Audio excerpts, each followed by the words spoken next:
John Paul Miller continues to talk, and in a new video, he explains why he made the decision to preach just hours after his wife's death. You what? Man, is that really what he wants to talk about? Is that really what John Paul Miller is going to talk about? Oh, God. Here we go. Take a listen. Hey everyone, tonight we will deal with the fact that I preached the day after my wife passed and the announcement that I made. Before that, I just want to talk about the tattoo from the other night. The tattoo that had her signature, it was gotten back in January with her. She wanted a very, very thick wedding band tattooed on her wedding finger so that when she was working out or we were on vacation when she didn't have a ring, she'd let everybody know she was still married. That is not something that someone who's being abused does, but she wanted that tattoo and she wanted me to get her signature. So that's something that people who are forced to do things do, which is a form of that. Did it. The reason I preached the day after she passed, the night before that midnight, I had 5 people at my house telling me not to preach and I would be crazy for doing it. I didn't listen, and it's because at first I didn't believe it. I'd spent the past 3.5 months doing everything I could to keep her alive. My goal was You what? Oh my, did he just say that? What did you say? Did he just say that? He did everything he could for the past few months to keep her alive? What?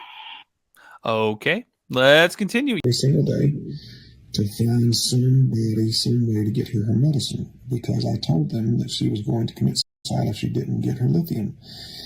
And I went to her pastors, counselors, doctors, policemen, judges, friends, family, roommates, everybody you could possibly think of, and nobody believed me.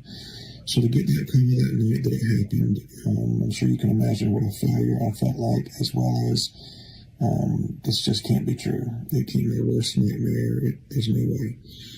And so I think maybe the family was playing a trick on me or something. The other side of it was, I thought if it is true, I don't want to deal with it. I don't want to do anything. I want to just keep living my life as if it never happened, because I wasn't ready to believe that it happened. So the next day I preached like a fool. And then I made my announcement for everybody to be quiet and leave, because like a moment of silence, like you do, in respect. I did it kind of like, I don't want anybody to be talking about, suicide or mental illness or asking me questions, or I just wanted them to leave and go talk to Jesus about it and then talk to me at some later date. I was not prepared to deal with any of it at all. And I'm sure you cannot imagine what it's like to be trying your best to keep somebody alive and then to find out they passed. And, you don't think other people can imagine trying to keep their loved ones alive and then they pass? What? Excuse me. JP, that's a crazy ass statement, bro. My dad passed when I was 18 years old. He had ALS. He had Lou Gehrig's disease. And we kept him alive for 3.5 years. And that shit was incredibly hard. When he passed, it was almost a blessing, because ALS is an absolutely horrible disease. And you're sitting here like, I'm sure you can't even imagine how it feels to oh, I can imagine. And so can a lot of other people, damn near everybody. Oh my God, that's a crazy ass statement. That's a crazy statement right there. And then how do you handle yourself in that next 24, 48 hours? I don't think there's a manual on that. So if it offends anybody, I apologize, but I did the best I could with what I had. And God bless. Now, he speaks about a tattoo in this video, and I'm going to ignore that. Y'all can go down that rabbit hole if you would like. But there are a few things in this video that I was able to confirm weeks ago. It is true that John Paul Miller, in fact, did not believe that his wife had died. I was able to confirm through multiple sources Thank you, Allison. Yeah, it really, really is. that John Paul Miller indeed thought it was a joke. Now, why he thought the family would play such a joke on him, I don't know if we'll ever have the answer to that question. But I was also able to confirm that there were multiple people at his house that night when he got the call that his wife had died. And I've kept that quiet for a variety of reasons, at least until one of the parties came out and spoke publicly like John Paul has done now. And here's one of the reasons why I kept that quiet. According to multiple sources who were at the house at night, they knew details of the crime scene. It was a little tricky to figure out how to get to this. Yeah,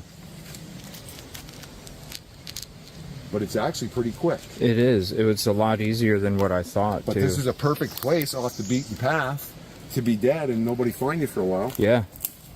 So why would you call to have somebody find you if you're off the beaten path? And your stuff ain't with you. Right.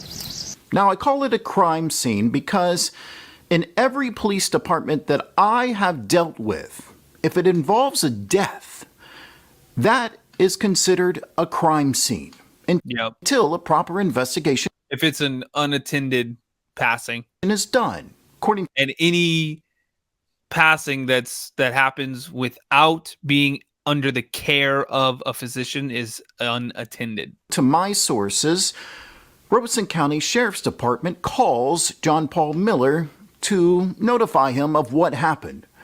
But the phone was on speakerphone, and Robeson County Sheriff's Department was giving out details of the scene to anybody who would listen. And that has always been my issue with the Robeson County Sheriff. You what? Oh my God. That's insane. Sheriff's Department and their handling of this case. Now, we now know that John Paul Miller was nowhere near the scene when Mica died. But at the time, just hours after that trigger was pulled, Robeson County Sheriff's Department didn't know that Mica Miller filed a protection order request and that John Paul was served just 2 days prior to her death. Robeson County Sheriff's You what? Oh my God. Department didn't know that she filed for separation. Robeson County Sheriff's Department did not know the history between John Paul Miller and Mica Miller. That is crazy. But does abuse hurt people? How do you think God feels about that? They didn't know about her slashed tires. They didn't know about the tracking devices. They didn't know about the fear she had. They did not know about the topless picture posted allegedly by John Paul Miller on social media. They did not know these things because they did not ask. They did not interview the parties.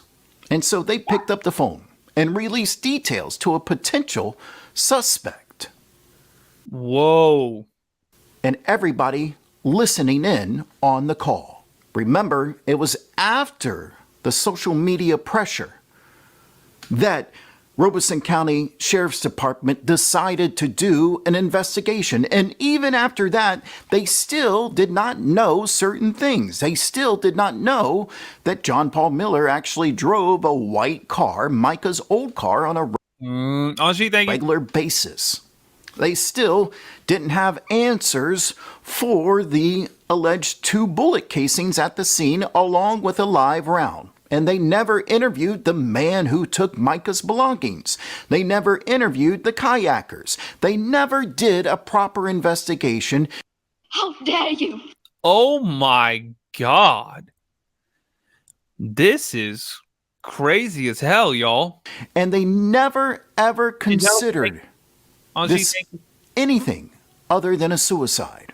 And because Damn, Nurse KK, thank you. they made a determination immediately, they were given out details that nobody should have known. Nevertheless, I actually appreciate John Paul Miller taking the time to address why he preached the very next day. Look, we all handle things differently. Me, I would have been by my wife's side immediately. I think it's clear. We cannot know what's going on in John Paul Miller's mind. But I have always said, my platform is available for his truth, as long as it's dealing with this case and not gossip. And I'll always stand by that promise. If he wants to address some of the concerns of the public and Mica's family, I'll be happy to let him speak.